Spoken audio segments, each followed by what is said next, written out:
Beletrina v živo. Nina, zdravo. Danes bomo imeli en pogovor o Konfuciju. Konfucij je ena taka oseba, ki mogoče v Vzhodni Aziji zelo, zelo prisotno ime, v našem prostoru mogoče malo manj in se z njim ukvarjamo večinoma tisti, ki se ukvarjamo z vzhodnoazijskimi študijami. Torej, vsi lepo pozdravljeni. Pozdravljen, Marko. Me veseli, da danes sodelujeva v pogovoru o Konfuciju, torej enem od velikih učiteljev človeštva, velikih filozofov, čigar filozofija je seveda relevantna tudi za današnji čas, ne samo na vzhodu, ampak seveda tudi na zahodu. Namreč zahod se tudi vedno bolj obrača k tradicijam, torej filozofsko-religijskim tradicijam, ki so nastale v Aziji in s katerimi se v svojem znanstveno-raziskovalnem in seveda tudi pedagoškem delu ukvarjam tudi sama. Sicer se večinoma sama ukvarjam predvsem z indijskimi filozofskimi tradicijami, vendar pa na oddelku za filozofijo poučujem tudi Konfucija. In sicer ukvarjam se predvsem z vidiki, že ravno s tem, kaj je filozofija na zahodu, oziroma najprej se seveda sploh pojavi vprašanje, ali je smiselno govoriti o vzhodni, zahodni filozofiji ali o filozofiji na splošno. Vsekakor poskušam svojim slušateljem in slušateljicam tudi predstaviti, da pravzaprav je smiselno govoriti o filozofiji na splošno, torej o neki univerzalni filozofiji, ki pa jo je seveda vzpostavil tudi Konfucij pred 2500 leti in je seveda zaradi te svoje univerzalnosti relevantna še danes. Tako da nekako Konfucij je izjemno pomemben, ker je nekako oblikoval številne družbe v Aziji. Njegova filozofija je prestala številne politične, ekonomske prevrate, srečal se je tudi njegov sistem, torej številnimi novimi verstvi, številnimi novimi sistemi, vsekakor pa njegova misel, kot je zapisana v pogovorih, ki so najverjetneje nastali na osnovi zapisov njegovih učencev, seveda izjemno pomembna tudi danes in tudi temu se bo poskušala z Markom tudi danes seveda približati. Njegova filozofija namreč ni samo neka izpostavitev nekih etičnih načel, ki so nekako vključene v nek politični sistem, skratka ni zgolj filozofija, ki je vezana na tukaj in zdaj, torej na določen zgodovinski kontekst, ampak ima bistveno univerzalnejšo vlogo, tako da nekako poskušamo svojim študentom in študentkam predstaviti predvsem tudi to, torej kaj je tisto univerzalno v Konfucijevi filozofiji. Tako da to je en tak zelo splošen oris tistega, kar nekako jaz poskušam nekako izluščiti iz Konfucijevega nauka in tudi predstaviti predvsem strokovni, tokrat tudi laični javnosti. Tako da, Marko, zdaj pa še prosim za tvojo besedo. No, to se mi zdaj zelo dober uvod. Jaz se tudi ukvarjam s Konfucijem kot mladi raziskovalec na oddelku za azijske študije in se tudi ukvarjam z njim predvsem z vidika njegove filozofije. Se mi zdi, da je zanimivo razmišljati o tem, kakšen je pristop do Konfucija. Seveda se veliko govori o tem, da je zdaj vse bolj politično spet relevanten, da se spet vrača ta kulturni vpliv v Vzhodni Aziji in to. In je tukaj seveda nastane vprašanje, skozi kakšno prizmo dostopa recimo slovenska javnost lahko do Konfucija, oziroma kaj je zdaj tisto, kar bi se slovenski bralec od Konfucija naučil, ali je to zdaj samo recimo, da je konfucijanstvo in pa posledični sistemi, konfucijanizem, je neka tradicija, ki ne samo pomaga povezati vzhodnoazijski kulturni prostor, ampak ga na nek način pomaga definirati, poleg budizma, poleg kitajskega jezika, klasičnega in podobno. In se mi zdi zanimivo, mislim, da bomo midva oba tukaj zagovarjala prav to stališče, da Konfucij ni zanimiv samo kot neka splošna izobrazba o kulturah in njegovih vplivih v Vzhodni Aziji, ampak je zanimiva tudi neposredno za nekega slovenskega bralca, ker so njegove ideje konfucijanstva še danes, saj tako jih jaz vidim, zelo univerzalne. S tem, da je pa spet res, da pa do Konfucija in do konfucijanstva že sam pojem izhaja iz dojemanja, če se smem tako izraziti, zahoda teh kultur. Torej, sem ravno prej mi je prišlo to vprašanje na misel, ko si razlagala o tem, da se ukvarjaš z različnimi azijskimi filozofskimi tradicijami. In zdaj se mi vseeno zdi, da konfucijanstvo, kot ima zelo veliko vpliv na vzhodno Azijo, pa je le dojeman in prevzeman na zahodu, torej pri nas, Evropa, Amerika, na drugačen način, ker je bolj politično tudi vezan, kot recimo te druge kulture. Zdaj bi jaz mogoče tebe vprašal pri svojem delu, kako opažaš, da se ta dojemanje oziroma sprejemanje teh idej razlikuje med konfucijanstvom ali pa mogoče indijsko filozofijo, glede na to, da se na to oboje verjetno gleda kot na vzhodno filozofijo. Tako seveda, hvala Marko za iztočnico, seveda so filozofije, ki prihajajo z azijskega kontinenta, so velikokrat nekako deležne neke presplošne obravnave in nekako že ves čas skozi zgodovino se pojavljajo različni predsodki, stereotipi, hkrati pa beremo lahko tudi različne sisteme skozi neke ideološke prizme in ne poznamo nekega širšega konteksta, torej nekih širših osnov, recimo v katerih so nastali različni sistemi, tako v Indiji kot na Kitajskem. Tako da zdaj Zahod recimo Konfucija velikokrat bere kot nekoga, ki je vzpostavil osnovo za nek politični sistem, ki je velikokrat v zgodovini postal diktatorski, centraliziran, avtokratski in skratka ima številne negativne konotacije. Seveda nekako se izpostavljajo tudi ideje o konservativnosti, torej o sistemu, ki duši polje osebne svobode, o sistemu, ki ljudi podreja in jih nekako naredi zgolj neke poslušne akterje, brez kakršnekoli svobodne volje in svobodnega odločanja. Ampak to je seveda zgodovina, ki je sicer te različne opredelitve konfucijanstva do določene mere, seveda, če to seveda v zgodovini izpričano, vendarle je treba tu pač opozoriti, kaj je izvoren nauk in kaj je seveda tisto, kar se potem v različnih obdobjih v zgodovini dogajalo, tako recimo s Konfucijem, kot tudi z Indijo. Ampak recimo, jaz nekako tudi vselej začnem seveda iz samih izvornih tekstov, ta poziv k branju klasikov je še posebej danes, ko je to znanje zelo fragmentirano in podano v nekih instant oblikah in nekih zgrešenih interpretacijah, je izjemno pomembno. Zato nekako se jaz vedno vračam nazaj, torej v ta kontekst, v katerem so te tradicije nastale. In skratka, čas Konfucija je bil seveda čas številnih političnih in družbenih prevratov in je seveda številnim ljudem prinesel nemalo gorja. In kaj se je začelo takrat dogajati? Takrat so seveda pač vzniknili različni filozofski sistemi oziroma skupine potujočih filozofov, ki so nekako pač poskušale podati rešitev vsaka na svoj način na to zagato, v kateri se je znašla država, torej Kitajska. In sicer je šlo pa za idejo o izgubi stika z izvornim. Torej, na začetku imamo idejo o redu. Torej, red je nekaj, kar je predeksistentno, torej nekaj, kar obstaja vselej, gre za harmonijo na neki kozmični ravni in nekako številni modreci so takrat doumeli, da se je pravzaprav ta zagata oziroma to zelo neprijetno stanje, v katerem so se znašli ljudje, da se je zgodilo zaradi izgube stika z izvornim. In so nekako poskušali podati rešitev, kako spet priti do tega stika. Daoisti so nekako osnovali neko povsem svojo pot, torej kako priti do reda, s katerim smo nekako izgubili ta izvorni stik. Konfucij se pa lotil te težave oziroma te zagate na malce drugačen način. Želel je vzpostaviti sistem.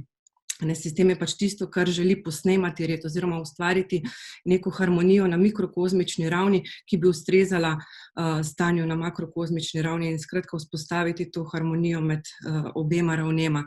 Sistem, poudarjam, sistem ni vedno slab, čeprav poskuša z določenimi kategorijami posnemati nekaj izvornega, ampak se seveda lahko potem čas izpridi, se lahko prevrača v nered. Zakaj? Ker temelj vsakega sistema so pravzaprav določena načela, kategorije. In Konfucij je želel pač predstaviti torej neka načela, prek katerih bi dosegli to izvorno harmonijo, torej med mikrokozmičnim, makrokozmičnim, med redom in zemljo, med nebom in zemljo, ampak seveda se je potem ta njegov sistem v zgodovini zlorabil na najrazličnejše možne načine, tako da na začetku imamo izvornega Konfucija, ki je imel, katerega načelo je bilo vzpostavitev harmonije in ne moremo tega Konfucija oziroma ne moremo naprtiti vsega, kar se je v zgodovini dogajalo, ker številni politični vodje so vzeli ta sistem kot osnovo za krepljenje svojih teženj, prek katerih bi si pač podredili ljudstvo, ustvarili neka merila, da bi si pač podjarmili vse, kar seveda pač obstaja, ne. Tako da tukaj bi poudarila, da Konfucijev nauk ni samo zemeljski, kot večinoma poudarjajo, da se je Konfucij osredotočil samo na to, kar je tukaj in zdaj, torej na zadeve pod nebom.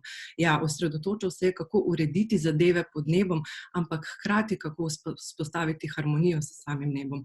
In to je tisto, kar se mi zdi izjemno pomembno in se je recimo dogajalo tudi v Indiji. Tudi v Indiji se je prek rituala, ki je tudi temeljni element Konfucijeve filozofije, se je prek rituala vzpostavljala harmonija z izvornim, torej s tistim, kar smo nekako na neki točki v zgodovini izgubili.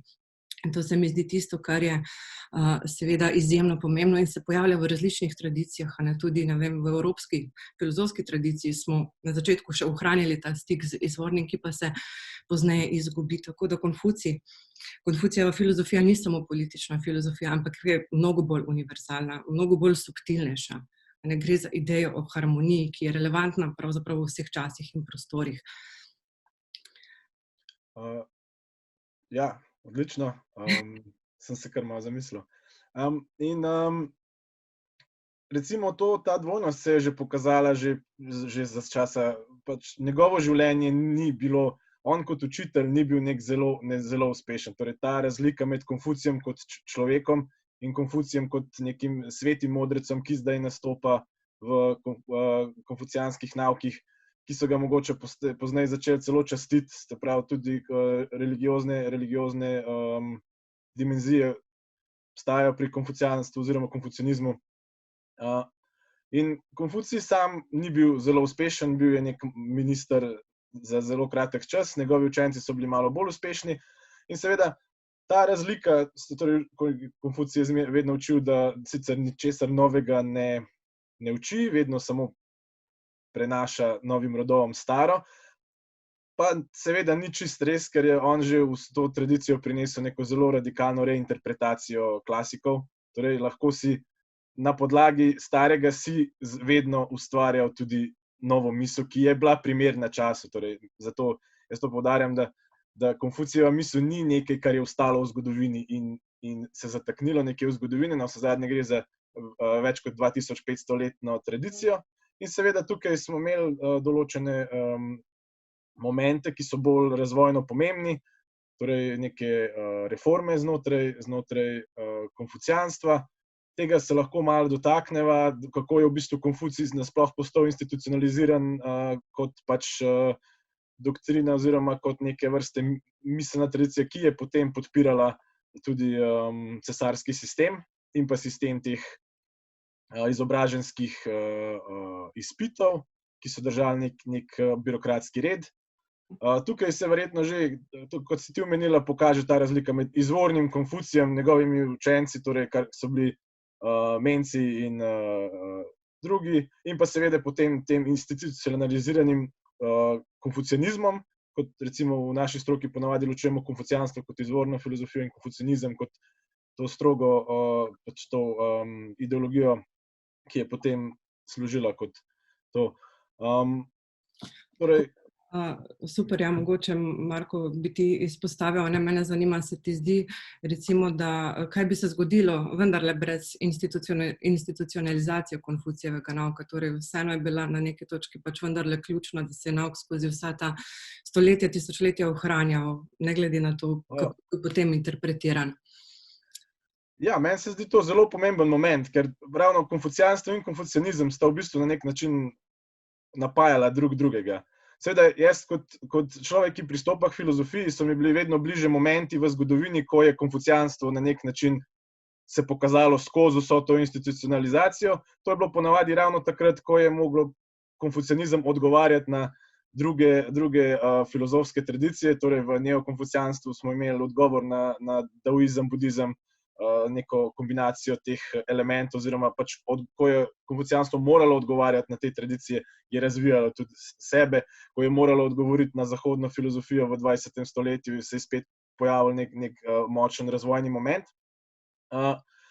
In jaz zato zmeraj poskušam tudi to poudariti, da jaz ne bi institucionaliziranega konfucijanstvu oziroma konfucijanizmu nikoli ne bi rekel, da je na nek način spridil nauk, ampak je pa res, da je pa odprl točno ta vrata, ki se zdaj velikokrat govori o tem, da je konfucijanizem izrabljen, se pravi, Konfucij je izrabljen za določene pozicije, ki mu izvorno ne pripadajo.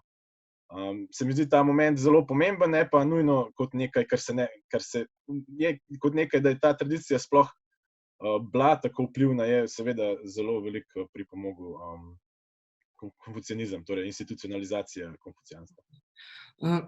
Tega so bili deležni seveda pač njegovi številni nauki, ki so izpostavljeni v pogovorih, tako da morda bi se zdaj dotaknila še kakšnega temeljnega nauka, recimo torej pač načelo neke osebne morale, torej načelo naravnosti, ki je seveda bilo bistveno povezano torej z rituali.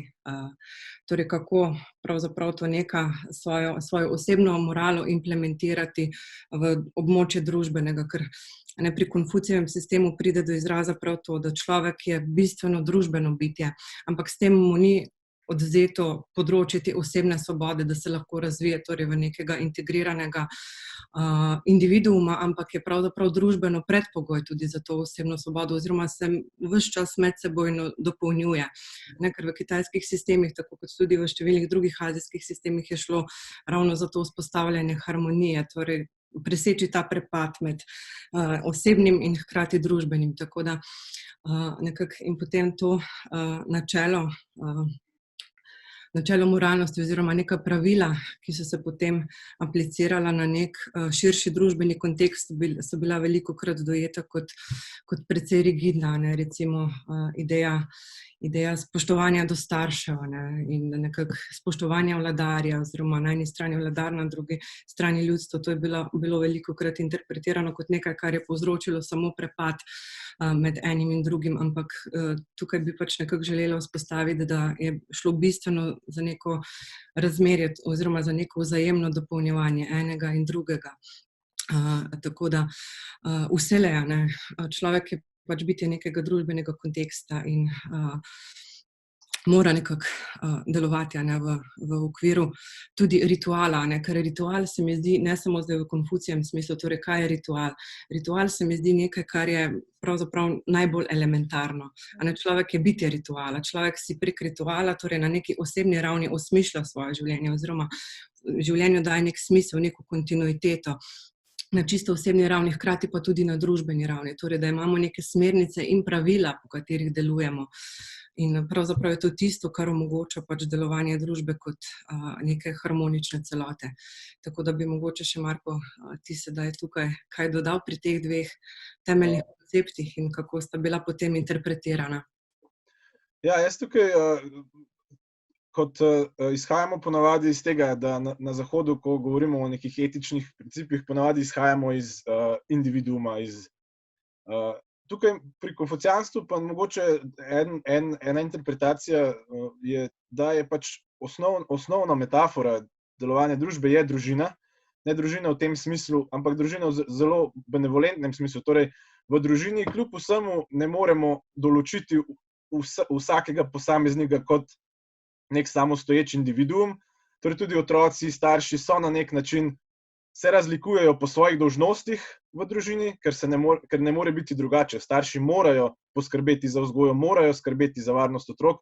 Od otrok se ne more pričakovati enakih stvari od staršev, na tem vidiku imajo tudi starši večje dolžnosti in nekatere večjo avtoriteto, če smo povsem iskreni. In v konfucijanskih naukih gre tukaj za pač izhajanje iz te realnosti družbene. Torej, da imamo mi situacije, ko recimo neke hierarhije se velikokrat dojemajo na Zahodu kot nekaj zatiralskega, nekaj, kar vedno ustvarja zatiralske odnose. Se na konfucijanstvu pa prepoznava tudi te zelo produktivne, te benevolentne hierarhije, torej v družini, starši, otroci, učitelj, učenec, s tem, da in poskuša točno to produktivno in benevolentno urejenost predstaviti tudi širše. Torej ne gre za to, da se predstavlja odnos vladar in podložnik, torej ta nek trd avtoritarni odnos, da se prestavlja na pojem družine, kjer je potem oče vodja družine, ampak gre ravno obratno, da se ta neka ljubečnost starša, ki kljub vsemu mora imeti v družini neko večjo besedo kot pa otrok, da se to prestavlja na celotno družbo. Torej tudi ta družinski vidik vedno se v konfucijanstvu poudarja, da je cesar oče oziroma starš vseh svojih podanikov in ta način, ta neka harmonija, kot smo rekli, naj bi se predstavljala iz tega družinskega občutka za skupnost širše. Poleg tega je pa ritual, ker skozi ritual se pa pač te različne interese tudi harmonizirajo. Torej, tukaj gre pa za neko gibanje, v katerem smo se mi odločili biti vsi del nečesa večjega, od tega reda, in v tem smislu, kar je konfucijanci poudarjajo, je to, da človek izven tega reda sploh ne more biti zares človek, ker je tako temeljno družbeno bitje. Torej še bolj temeljno, kot bi mogoče našli v naukih, kakšnih grških naukih. Tukaj gre dobesedno za to, da človek sebe v popolnosti lahko izgradi kot človek samo skozi te odnose, se pravi odnose, in ki jih pa ureja neke vrste obredje. Torej, obredje in glasba sta recimo zanimivo v konfucijanstvu. Mi zdaj imamo nauke o glasbi, glasba je zmeraj vezana na emocije in to. V konfucijanstvu je nauk o glasbi in obredu tudi ima zelo globoke politične dimenzije. Torej, skozi glasbo in obred mi dosegamo to družbeno harmonijo, ki je v bistvu na več nivojih umerjena. Torej, skupno gibanje in pa seveda glasba, ki pomaga nekako harmonizirati tudi ta občutja ljudi, da se počutijo del nečesa. Ne gre samo za to, da nekoga prisilimo, ampak konfucijanstvo se zelo malo, ravno s tem se postavlja proti legalizmu, zelo malo ukvarja s togimi zakoni, ampak predvsem s to neko bolj naravno harmonizacijo človeka z družbenim okoljem. Tako, glasba vsekakor poleg rituala predstavlja ravno to, k čemur se je prizadeval Konfucij, torej uglasitev. Se mi zdi lepa ideja, torej pač uglasitev na ravni družbe in potem seveda posledično tudi s celotnim dogajanjem v naravi. Torej ta hierarhija, kot si izpostavil, je bila na Zahodu vsekakor velikokrat dojeta in je še nekako dojemana kot kratenje pravic, oziroma da imamo vsi samo neke neodtujljive dolžnosti, nimamo pa pravic v tej hierarhiji. Ampak zdaj v osnovi je šlo pač za vzpostavitev nečesa širšega, nečesa globlega, in tukaj gre za to idejo o redu. Hkrati pa se je pojavila tudi ta napačna interpretacija, torej te brezpogojne poslušnosti, ampak Konfucij nikoli ni zatrdil, da je treba sprejeti vse, kar reče oče, če veš, da to ni prav. Ampak gre za nekaj bolj, kot sem rekla, nekaj bolj elementarnega, nekaj bolj temeljnega. Gre za same odnose, recimo, ki so se v današnjem svetu s tem vzponom individualizma in te odtujenosti medčloveške so se povsem izgubili. Tako da tukaj gre pač za nek odnos, ki se še danes v številnih državah vzhodne Azije se kaže v načinih, torej kako ljudje delujejo, kako pač nekako občujejo med sabo in kakšne vrednote gojijo. Pa ni nujno, da se nekako opredelijo za konfucijanca, ampak jim je to že nekako urojeno kot del tradicije. Tako da, seveda pa je bil zelo pomemben del Konfucijevega nauka tudi izobraževanje.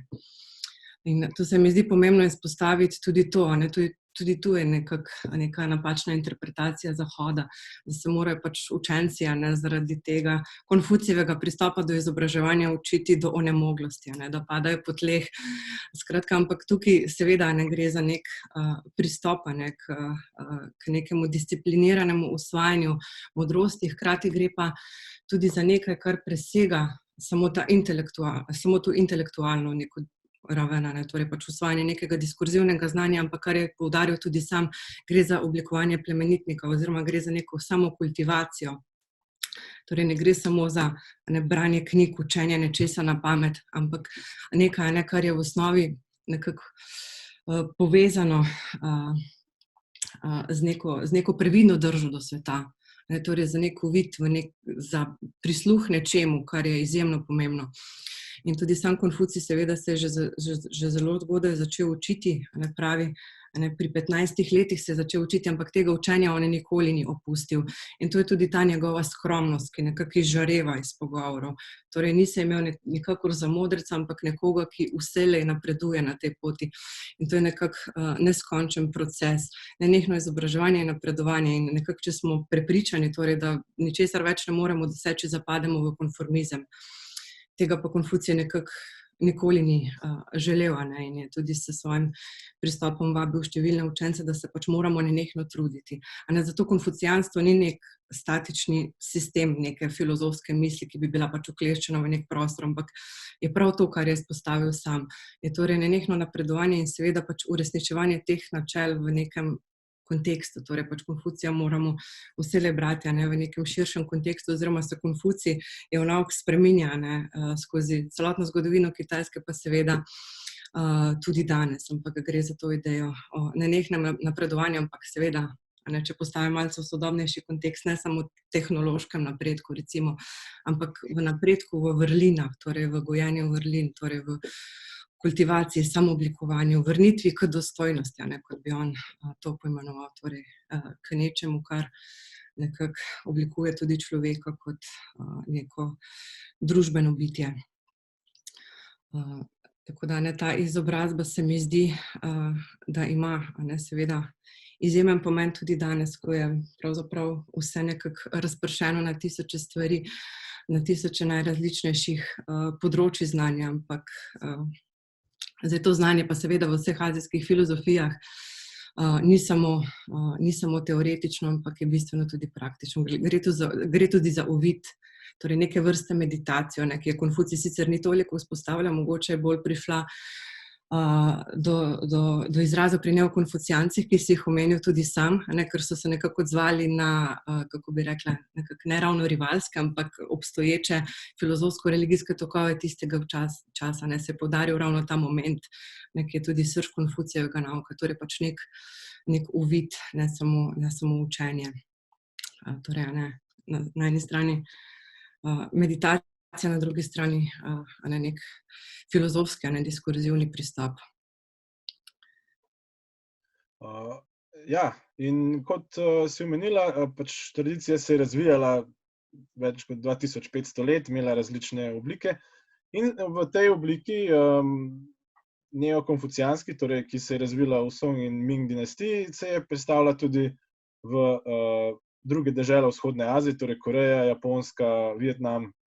In tukaj se mogoče v bistvu pri preučevanju teh procesov, kako je to potovalo, torej seveda s pismenkami, ampak seveda se zmeraj pojavi in s klasičnimi teksti, ki so tudi vmes zamenjali se, torej v neokonfucijanskem šolah so v bistvu prestavili poudarek z kitajskih klasikov 5 na 4 knjige, to so Konfucijevi pogovori oziroma razprave, pa Menci, pa nauk v sredini in veliki nauk. In v tej obliki, tej bolj, ki je že imela tudi združene z elementi daoizma in budizma, se je to širilo naprej, ampak očitno je ta nauk uspe pokazati neko svojevrstno univerzalno mogoče privlačnost ali pa kakorkoli temu rečemo, da so se te elementi uspeli obdržati in se celo spojiti in se celo primerjati potem z lokalnimi religiozno miselnimi praksami, tudi Koreja, Japonska. Tako da kot izgleda zdaj je pač konfucijanstvo nekje spet na nekem prelomu, torej zdaj je na prelomu tega, ali se bo, na kakšen način se bo uveljavilo tudi v nekem globalnem smislu. Torej, da ga recimo slovenski bralci, bralke ne razumemo samo kot, če poznamo konfucijanstvo, bomo poznali recimo ustroj japonskih in kitajskih firm, kako se tudi tam obnašajo, to nam je zanimivo kulturno. Ampak ne, meni je bolj všeč ta vidik, ki si ga tudi izpostavlja, da gre za neko zelo univerzalno tradicijo, ki prinaša neko misel, ki je tudi lahko slovenskemu bralcu, če se bo odločil slovenski bralki, če se bo odločila brati same konfucijanske klasike, knjige, lahko v svojem življenju neko novo razmišljanje pridobijo o tem. Tako, in seveda, lepo si izpostavil, Marko, pomembno je pač torej nek širši vidik pri branju Konfucija, tako da sedaj je v slovenščini na voljo ena izjemna knjiga, ki predstavi Konfucija v njegovih različnih vlogah oziroma najrazličnejše vidike oziroma najrazličnejše Konfucije. Tako. To je delo Konfucij in svet, ki ga je ustvaril, ki je šlo pri Beletrini letošnje leto in je seveda na voljo tudi na Biblosu.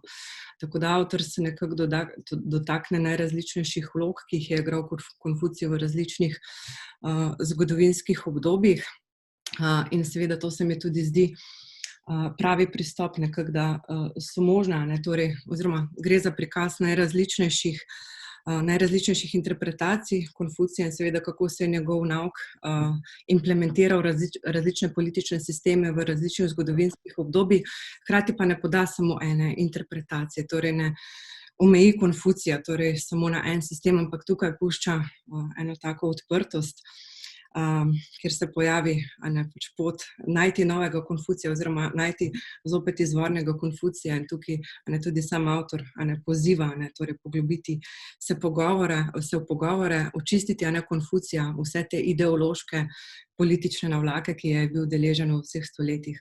Tako da vsekakor se mi zdi, da so ta dela, poleg seveda samih pogovorov, izjemno pomembna, torej za razumevanje Konfucija tudi v sodobnem kontekstu. Ja, in kot smo že omenili, konfucijanska tradicija je zmeraj temeljila na reinterpretaciji njegovih naukov za sedanji čas v vzhodni Aziji. In ravno čar teh naukov oziroma moč teh naukov pa je, da so skozi 2500-letno zgodovino uspeli vsaki novi generaciji v vzhodni Aziji neko novo obliko zadobiti. In jaz sem na tej podlagi prepričan, da Konfucij tudi pač iz osebnega branja in to, da bo konfucijanska miselnost, sploh to knjiga lepo poudari, z nekim zatonom, mogoče te monokulturne prevlade, tudi politične na svetu, vračanjem recimo, ker tudi vzhodna Azija se ukvarja s Konfucijem na zelo različne načine, tam so politični elementi še močnejši in se ukvarja na svoje, kako bo Konfucij izšel iz tega, kaj bi sam Konfucij rekel na to, kar se bo iz tega izcimilo, ne moremo reči, ne vemo. Vsekakor pa se mi zdi, da je tudi za vsakega evropskega bralca, bralko pomembno, da se sreča s Konfucijem na različnih nivojih in razume, kako je Konfucij vplival na vzhodnoazijsko kulturo in politiko. Tako, tudi številni se vprašajo, zakaj številne razprave potekajo danes, da je Konfucijev sistem nekako relevanten za sodobni čas in potem se pač vprašamo, zakaj. Ker se mi zdi, da Konfucij je pač osnoval nek sistem, ki ima že v sebi pač inherentno navzočo neko moralno osnovo, ampak brez kakršnih religijskih političnih fundamentalizmov, ampak se mi zdi, da je predvsem pomemben tudi zato, ker ne predpostavlja oziroma ne zahteva pripadnosti kakršnikoli religijski skupini ali kakršnemukoli kultu. In zato se mi zdi, da lahko te principe, ta njegova osnovna načela, apliciramo tudi na kontekste sodobnega sveta, na tu in zdaj, kar je seveda v samem srču konfucijanstva. Svet tu in zdaj, tako da se mi zdi, da nekako prek tega je vsekakor aktualen v vseh časih in prostorih. Ljubiti vse ljudi, to je nekako ta ideal te človečnosti. Ljubimo lahko ne glede na to, ali pripadamo kakšni religijski usmeritvi ali kakršnemukoli drugemu sistemu, tako da se mi zdi to izjemno pomembno. Ampak seveda bi pač poudarila, da je pri tem potreben pač nenehen trud tako same politike, tako kot tudi posameznikov. Namreč konfucijanstvo nima neke čarobne paličice, ampak se mi zdi, da je nekako vendarle predstavlja nek poziv k preoblikovanju, k reformi družbe na neki malce bolj subtilnejši ravni. Ampak vsekakor pač implementirati te vrednote v prakso, torej v ta kontekst je izjemno pomembno. Sicer zopet prestanemo v nekem brezdušnem sistemu, torej pač v nekem formalizmu, kar je tudi seveda opozarjal Konfucij sam. Tako je, in se mi zdi, da ravno to je ta osrednja krepost, vrlina, ki pač jo sistem vsebuje, to je ta človečnost oziroma sočlovečnost, kakorkoli jo prevajamo. Gre v bistvu na kratko, že sama pismenka predstavlja človeka in pa dve, kar na nek način pokaže, da v konfucijanstvu je človek šele takrat, zares človek, ko sta vsaj dva. Torej, gre za neko zelo človekoljubno in toplo vizijo človeštva, ki tudi v sami knjigi avtor rahlo otožno zaključi, da je mogoče pustila Konfucija na cedilu, torej zgodovina in ljudje smo ga na nek način rahlo pustili na cedilu, ampak branje Konfucija pa lahko v vsakem človeku sproži ta razmislek, ki ga je Konfucij v svojih učencih želel sprožiti. Tako da se mi zdi, da knjige postajajo vse bolj relevantne, ne manj, s približevanjem teh vplivov z globalizacijo, torej da zdaj je veljala neka monokulturna prevlada Zahoda, zdaj se bo to začelo spreminjati, svet bo vse bolj večkulturen, več civilizacijski in se mi zdi, da so to so stvari, ki so za vsakega od nas pomembne in veliko tudi vredne, bi rekel. Branje Konfucijevih tekstov lahko tudi nekomu v Sloveniji v 21. stoletju zelo, zelo spremeni oziroma pomaga razmišljati o sočloveku in o družbi nasplošno. Tako, vsekakor, Marko, o sočloveku, o družbi in hkrati se mi zdi tudi o naravi, tudi o nekem širšem kozmičnem dogajanju. Tudi v teh debatah, recimo, Konfucij postaje zelo relevanten, seveda, kako doseči nekako harmonijo z nekim širšim okoljem, ki je širše od samega družbenega okolja, torej z naravo samo, celotnim dogajanjem, ne samo, da jemljemo, ampak tudi, da nekaj dajemo. Seveda je daoizem, recimo, izpostavlja kot nek sistem, ki je v teh debatah mogoče malce bolj relevanten, ampak konfucijanstvo vendarle vsebuje v svojem sržu tudi to idejo, torej unijo človeka in kozmosa, torej človekove družbe in kozmosa in doseči nekako nek holističen odnos, torej neko razmerje, ki bo pač uravnavalo pravzaprav oziroma določilo našo prihodnost. Tudi po tej plati je ta nauk izjemno relevanten. Tako je. Jaz mislim, da sva naredila en odličen uvod.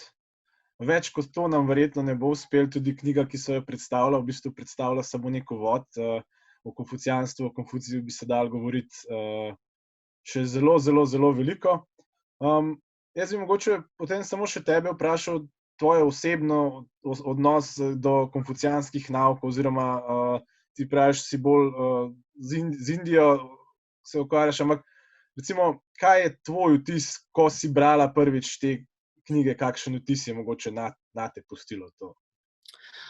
Tako, ja, najprej sem Konfucija brala seveda v času do diplomskega študija in seveda najprej sem brala daoistične klasike in moram priznati, da mi je na začetku Konfucij deloval kar malce tako, kako bi rekla, malce rigidno, torej pač množica nekih pravil in zelo jasen jezik, torej neka načela, ki so se mi zdela na nek način že mogoče ljubiti vse ljudi malce samoumevna, ampak potem sem dojela po ne vem kolikem branju pogovorov pogovorov sem dojela širino konfucijanstva. Da pravzaprav gre pri daoizmu, seveda gre za popolnoma drugačen pristop, tudi odnos do jezika je popolnoma drugačen, ampak da gre nekako v osnovi za eno in isto prizadevanje. In se mi zdi izjemno pomembno tudi to, kar sem potem dojela. Torej pač ne samo vezanost na eno samo zgodovinsko obdobje, za katerega je Konfucij sicer želel najti rešitev, ampak on sam se je nekako prek svojega izobraževanja želel uglasiti z nečim širšim. In to je tisto, torej, tako sem potem po več branjih razumela Konfucijev nauk. Torej, ravno na osnovi razmerja med redom in med sistemom. Konfucij se je poskušal za posnemanje tega izvornega prvobitnega reda, da je poskušal uvesti oziroma vpeljati v družbo nek sistem, ki je bil v osnovi izjemno dobronameren. Torej pravzaprav gre za poziv k neki človečnosti, ki se je v tem burnem obdobju izgubila. Tako da ravno to mi je bilo izjemno fascinantno tudi pri primerjavi recimo z daoizmom. Daoisti nekako pač niso poskušali vpeljevati sistema, ampak ravno obratno. Sistem je nekako pač tisti, kategorije so tiste, ki dušijo to naravno spontanost. Konfucij je pa temeljil, torej pač seveda je izhajal iz posnemanja tega. In seveda ne samo omejenost na posvetno, kot so tudi nekako številni interpreti omejevali Konfucijev nauk, torej samo neka praktična filozofija brez sleherne sledi kakršnekoli duhovnosti.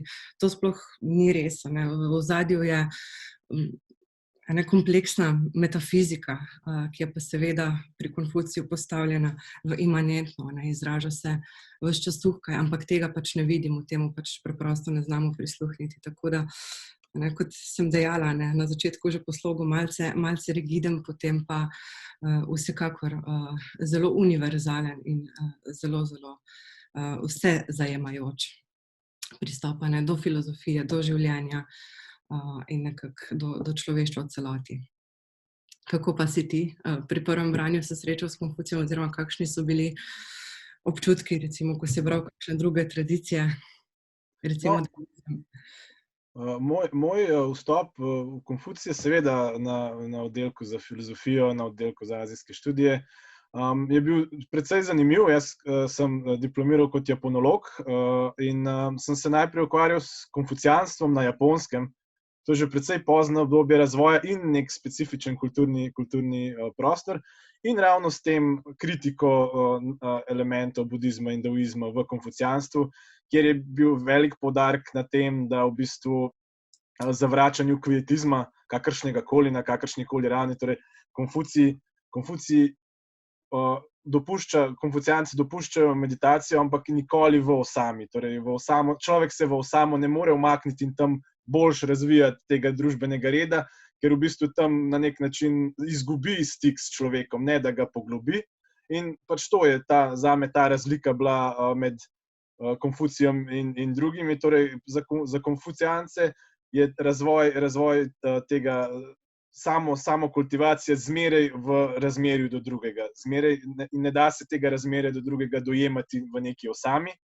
In mogoče tukaj tudi nastane potem ta problem, da zmeraj je konfucijanstvo potem v družbi in z vsemi družbenimi problemi se mora ukvarjati, je povezano.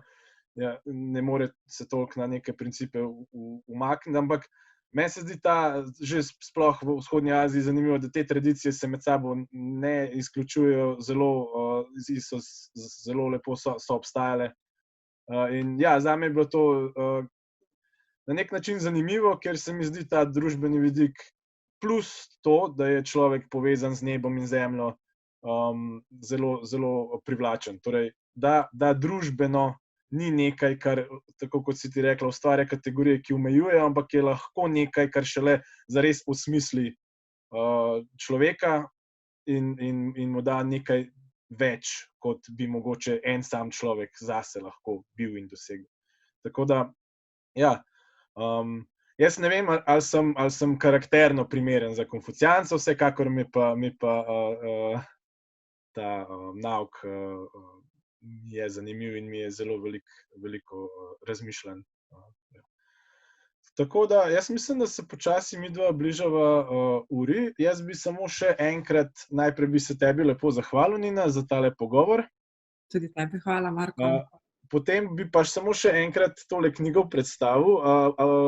Tole je Konfucij in svet, ki ga je ustvaril.